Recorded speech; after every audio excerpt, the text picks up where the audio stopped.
Solène Niederkorn vous propose FinScale, un éclairage sur l'innovation dans le monde de la finance, de la banque et de l'assurance.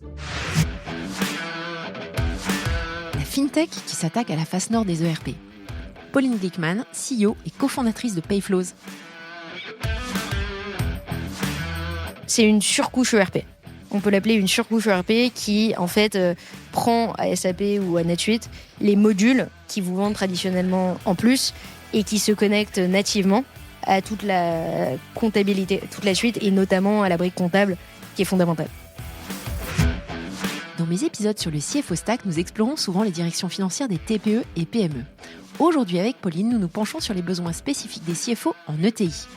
Un point critique abordé par Payflows est celui de la rigidité des ERP qui ne fournissent pas aux comptables, analystes, trésoriers et autres professionnels les outils nécessaires pour gérer efficacement les données financières et transactionnelles.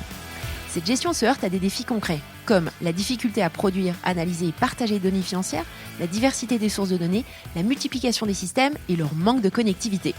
La solution que propose la startup est pensée sous forme de modules adaptés aux achats, au recouvrement et à la trésorerie, permettant ainsi de redonner au CFO une visibilité sur des sujets qui semblent basiques, comme par exemple le taux de recouvrement client ou les sommes non rémunérées sur les comptes. Une belle pépite à l'avenir prometteur. Bonne écoute à tous!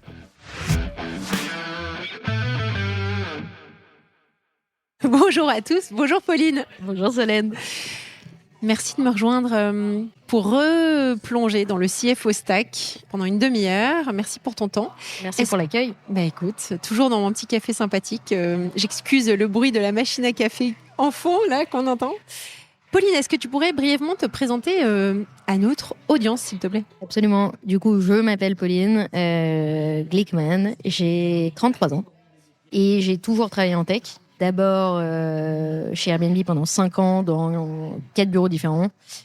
Puis j'ai géré les opérations d'une boîte d'assurance, d'une insurtech, avant de me lancer dans l'entrepreneuriat.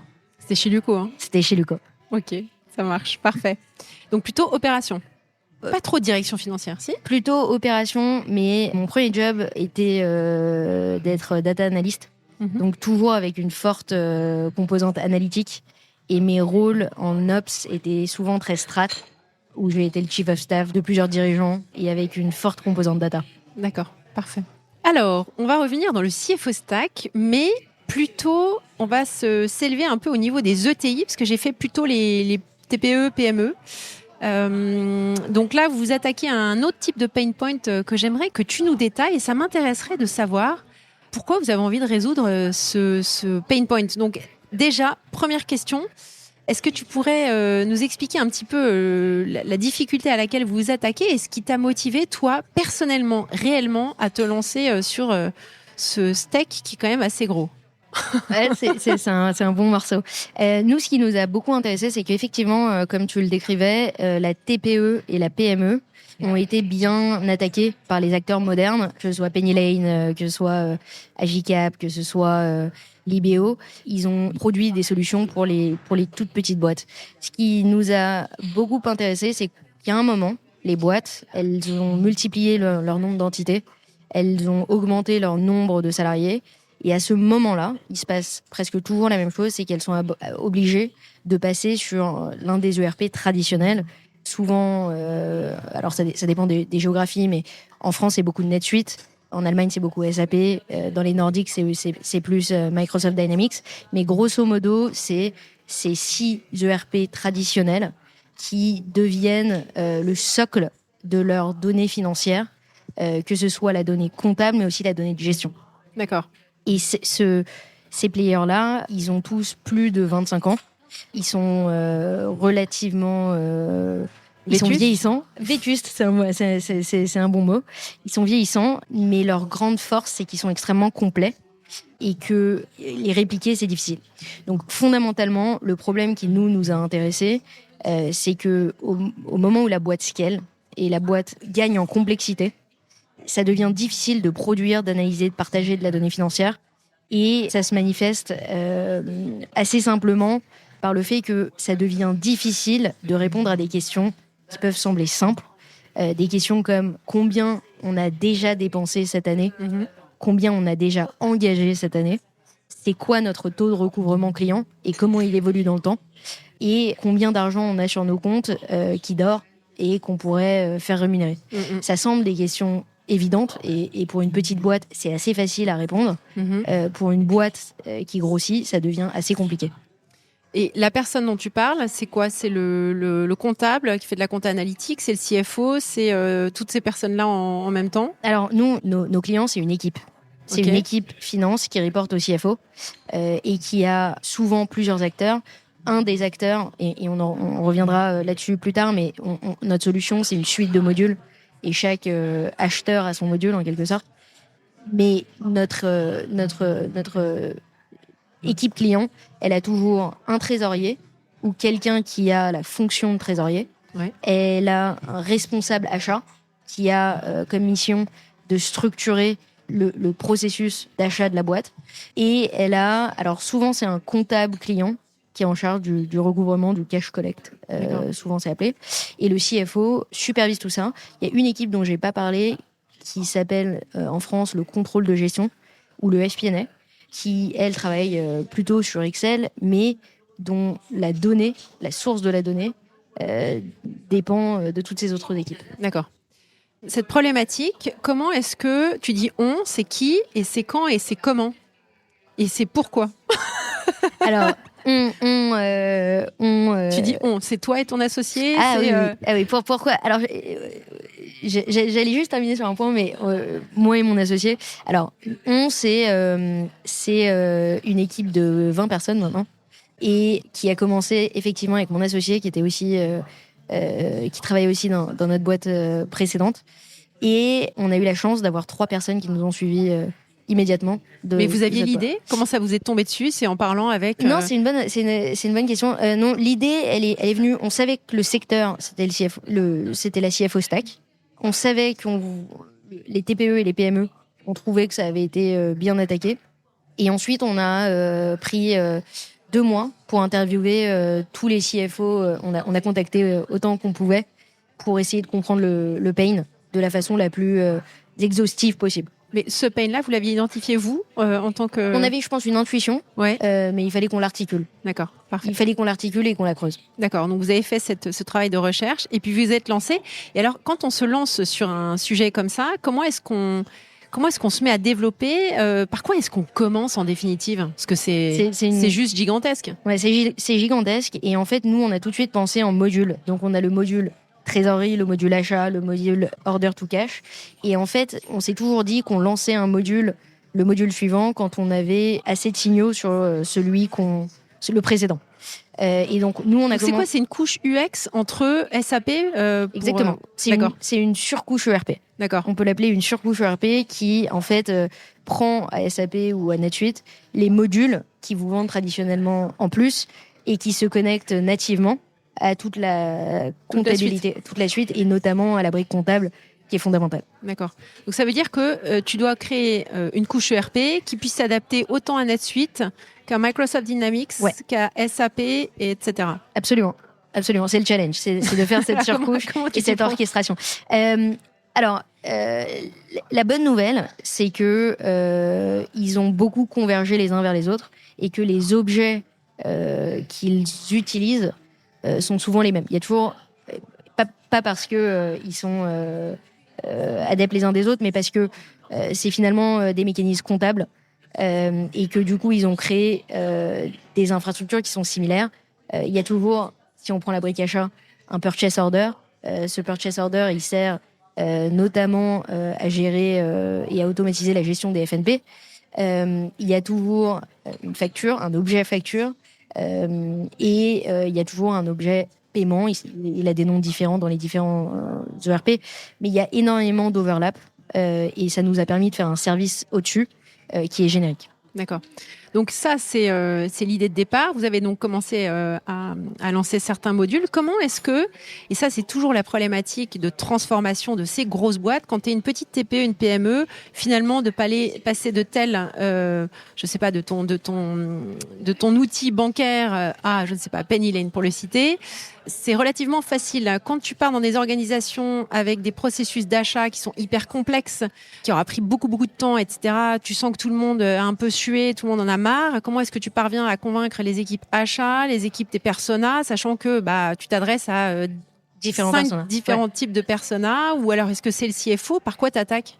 Alors, c'est variable d'une boîte à l'autre. En moyenne, pour reprendre ton point, le moment où ils sont en train d'implémenter un ERP n'est pas le bon moment pour nous. Non, je me doute. Souvent, c'est 1 ou 2 ans après, quand ça commence à payer les pots cassés et on commence à se rendre compte que c'était pas du tout aussi flexible qu'on l'imaginait et qu'on le souhaitait. Là, c'est le moment où les pains au sein de la boîte commencent à émerger. La façon dont nous on l'approche, c'est on a nos différents personas et on essaye de comprendre dans leur quotidien ce qui marche pas. La limite des changements de ces personas, c'est souvent l'interaction avec les autres. Et justement, c'est ce que nous on vient résoudre comme problème.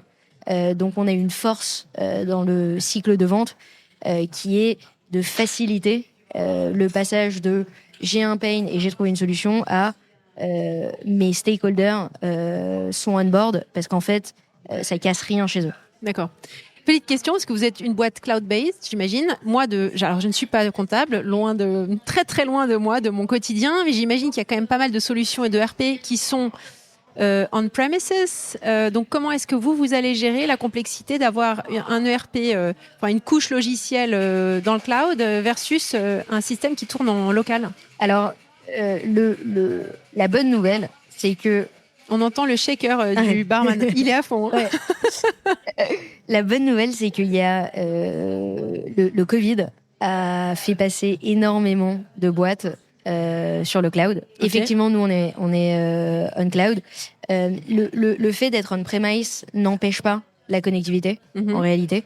Mais ça ajoute des problématiques de version qui sont plus nombreuses. On s'en sort un à un. Le sens de l'histoire, c'est quand même d'investir dans tout ce qui est cloud. Et c'est là qu'on met la grande majorité de notre énergie. On se réserve le droit toujours d'aller faire des intégrations plus particulières pour des clients.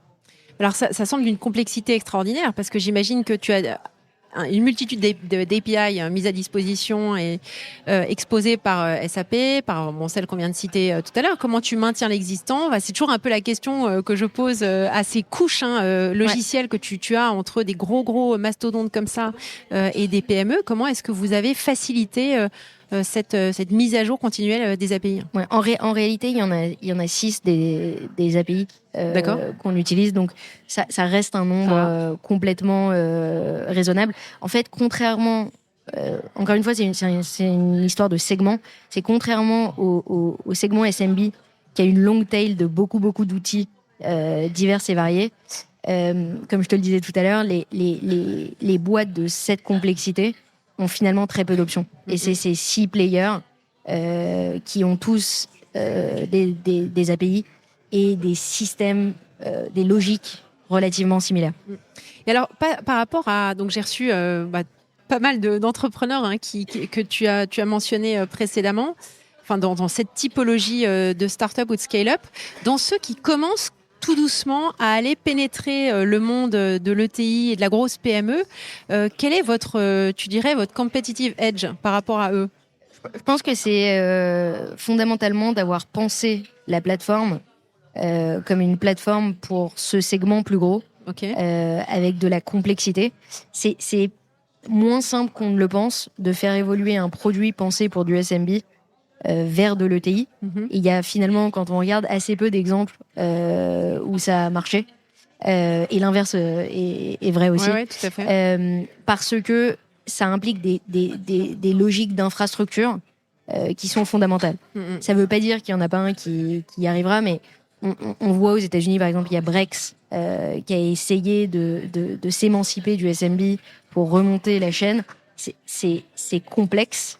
Et ça nécessite aussi d'envoyer le message à tes clients SMB qui constituent à un moment T l'ensemble de ton chiffre d'affaires, que tu les dépriorises, ce qui est difficile. Ouais.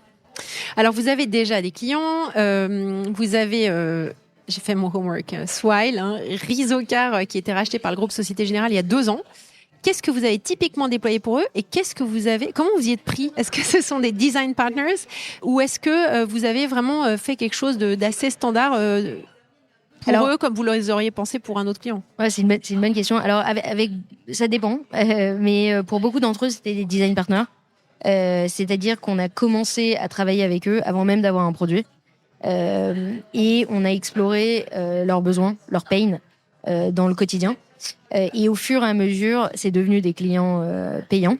Mais c'était pas forcément le cas dans un premier temps. Avec ces clients, ces clients en particulier, on a on a les trois modalités. On en a qui ont que le module de gestion de trésorerie. Et dans ce cas-là, on a remplacé dans ces cas-là un produit comme Kyriba. Qui n'a pas été renouvelé pour mettre en place Payflows. Donc là, tu remplaces l'intégralité de Kyriba. L'intégralité de Kyriba. Et dans beaucoup des boîtes que tu as citées, il y a des boîtes régulées, institutions financières. Ouais. Donc c'est particulièrement significatif qu'elles aient eu confiance. Ça a mis du temps, mais c'est normal. J'aurais pas eu confiance en un jour non plus. Mais oui, c'est fait, c'est signé et on a remplacé Kyriba. Mais alors Kyriba faisait quoi pour Swile? Alors Kyriba, parce que c'est gigantesque, mais peut-être qu'il j'ai pas dit le nom. J'ai pas dit le nom du client. Ah non, d'accord. Okay. Kyriba faisait ce que Kyriba fait le mieux, c'est-à-dire le cash management. Okay. Et la gestion des paiements. Donc ça, c'est vous qui faites complètement? Absolument. On a géré l'ensemble de la connectivité bancaire, donc on récupère l'ensemble des données auprès de beaucoup d'institutions et on exécute les fichiers de paiement qu'on envoie directement en banque via différents protocoles. Alors, je reviens toujours, j'avais posé cette question à Édouard Mandon, je me souviens sur l'épisode que j'ai fait avec Numéral. Si on revient sur les clients existants qui ont justement leurs solutions existantes, comment est-ce que vous les aidez, vous facilitez justement ce switch de la solution de l'existant à votre solution et combien de temps ça prend à peu près? Est-ce que c'est painful? Est-ce que tu peux nous rentrer un petit peu plus, donner plus de détails? C'est relativement variable d'un client à l'autre. Ce qui est fondamental, c'est que notre vraie valeur ajoutée, c'est que contrairement aux outils existants, notre façon de construire et notre interface se veut de faire passer les intégrations de plusieurs mois et sincèrement parfois c'est plusieurs années à quelques semaines. Comment on fait ça? On a développé une interface complètement no-code pour que les équipes opérationnelles ne dépendent pas ni d'intégrateurs ni d'équipes techniques pour paramétrer leur interface, leur Payflows, et qui puissent le faire évoluer dans le temps au fur et à mesure que le business évolue. C'est souvent là, en fait, que le bas blesse pour les incumbents, c'est qu'il y a une forte dépendance sur les intégrateurs. Dès qu'on veut changer un process, dès qu'on veut changer quoi que ce soit, on est obligé d'appeler l'intégrateur. Donc tu skippes l'intégrateur en même temps. Donc le persona devient l'intégrateur lui-même. Dans la majorité des cas, oui. Okay. Peut-être qu'à terme, ce sera un peu différent. Vous avez un desk, un support? Comment ça se passe? On a un support, on a tout internalisé. On a des équipes Customer Success qui se chargent de l'intégration du jour 1 jusqu'au Go Live. Et tout est fait en interne. Ça nous permet d'aligner les intérêts. Plus on est rapide et plus notre produit est efficace à le faire, moins ça nous coûte en tant que boîte et on ne facture pas l'intégration. D'accord. En termes de modèle d'affaires, vous êtes sur quel genre de modèle d'affaires? On est sur un modèle purement SaaS. Okay. On ne se rémunère pas au nombre d'utilisateurs. Le nombre d'utilisateurs est illimité.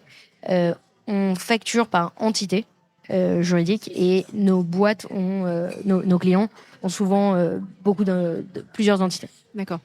Alors j'aime bien parler de go-to-market, surtout donc dans des jeunes boîtes comme la vôtre. Comment est-ce que vous avez défini votre stratégie go-to-market sur encore une fois une clientèle qui est très sticky à ces outils existants, avec des gens qui travaillent depuis des années avec les mêmes outils, qui sont très à l'aise et malgré les pain points, ils ne sont pas forcément toujours enclins à changer d'outils. Donc, comment est-ce que vous parvenez à les convaincre? Est-ce qu'il y a un gros effort d'évangélisation? Est-ce que vous maquez avec des intégrateurs finalement qui peuvent aussi y voir un avantage, hein? Ça peut faciliter leur travail également, je ne sais pas, avec de la marque blanche ou autre. Alors, all of the above, c'est la réponse. Plus justement, le go-to-market, il part d'un ciblage. Nous, on était assez clair que le segment, c'était un segment de taille de plus de 500 salariés. Une fois qu'on a dit ça, on a plusieurs personas au sein de ces boîtes. Et ces personas, ils ont des communautés au sein desquelles ils sont. Et c'est des communautés qui sont fortes. Donc, il y a beaucoup de bouche à oreille. L'idée de base, c'est... Sur les ETI, typiquement, donc ce serait des communautés quoi? Des associations de comptables, des associations de CFO, etc. Absolument. Il y a des associations de directeurs achats, il y a des associations de trésoriers. La FTE, qui est la grosse association des trésoriers régionalisés, c'est des écosystèmes très forts. D'accord. Donc, le premier point, c'est de comprendre cet écosystème et de s'y intégrer le plus facilement possible. Et le plus facilement possible, c'est souvent d'être coopté par un client. Il y a un deuxième point que tu as évoqué qui fait partie intégrale de notre stratégie, c'est les cabinets. L'ensemble de ces fonctions sont acheteuses de prestations de services de conseil. Il y a des cabinets de conseil en trésorerie, il y a des cabinets de conseil en achat, il y a beaucoup de cabinets de conseil. Ils sont prescripteurs. C'est pas forcément les intégrateurs, parce qu'ils arrivent en amont et ils répondent à la question du CFO qui peut être mon board me dit qu'il faut que j'ai un trésorier, je sais pas ce que ça veut dire, aide-moi. Et à ce moment-là, ils vont avoir une mission à la fois technique, mais aussi choisir l'outil. D'accord. Le dernier élément, c'est un vrai go-to-market outbound de sales que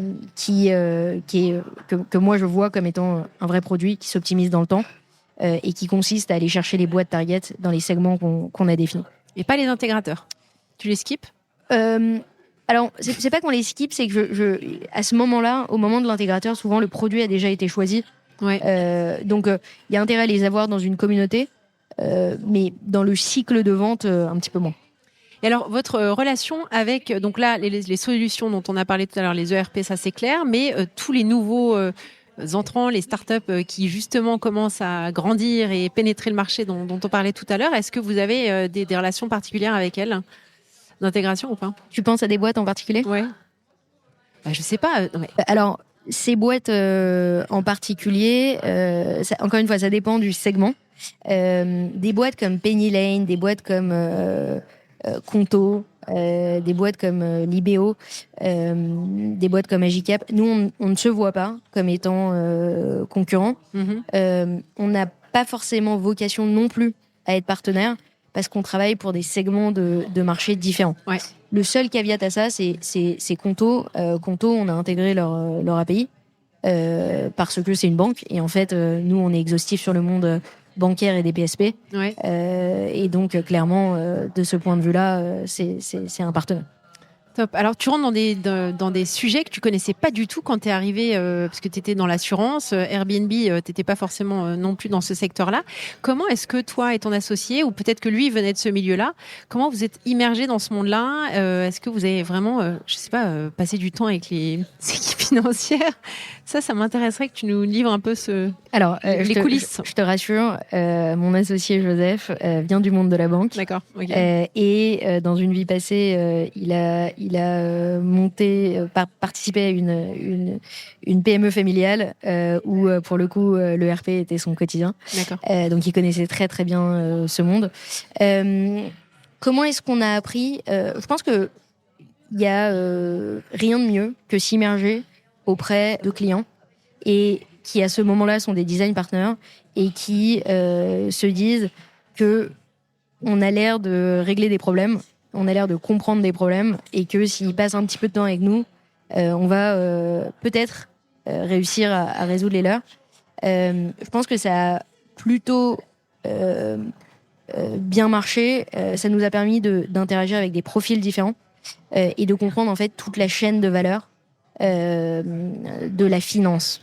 Ce qui n'est pas trivial parce qu'il y a beaucoup de métiers en fait, il y a beaucoup de sources de données et finalement c'est à l'intersection de ces différentes équipes que les problèmes existent. C'est le fait que ces différentes sources de données ne se réconcilient pas très bien, qu'il y ait des deltas, qu'il y ait aucune couche qui permette de l'agréger. Les opportunités, elles sont apparues là. D'accord. Donc l'ignorance, en quelque sorte, avait une sorte de bénédiction qui est celle de regarder le problème d'une façon nouvelle. D'accord. Parfait. Écoute, Pauline, c'est très intéressant tout ce que tu racontes. Bon, alors moi, j'aimerais que tu nous projettes dans Payflows, dans 3 ans. Comment est-ce que tu vois les choses ? Alors, dans 3 ans... J'aimerais que tu me redises en fait ce que tu m'as dit le mois dernier. Sur la vision. Sur la vision de changer et devenir le SAP du futur. Alors, ouais. Je pense que dans 5 ans, on aura réussi si on a créé un ERP qui est une suite de modules financiers qui dépoussière l'industrie et qui change fondamentalement la chaîne de valeur et décorrèle le système comptable des différents modules ERP et qui permettent à n'importe quelle boîte de changer son système comptable sans avoir à avoir peur de perdre toute sa donnée de gestion. Et on aura réussi, à mon sens, le jour où une boîte pourra passer de NetSuite ou SAP à QuickBooks dans plein de pays parce que Payflows sera cette layer d'orchestration au-dessus qui l'aura rendue indépendante de ces différents systèmes comptables. D'accord, alors vous allez vous y prendre comment ? Vous allez recruter, parce que là vous avez fait une levée de 5 millions d'euros, si mes souvenirs sont bons. Absolument. Alors on recrute beaucoup. On recrute en tech, on recrute en produit et on recrute en sales. On recrute, le niveau qu'on cherche à avoir est élevé, donc on prend notre temps. Si on recrute personne pendant 3 mois, on recrute personne pendant 3 mois.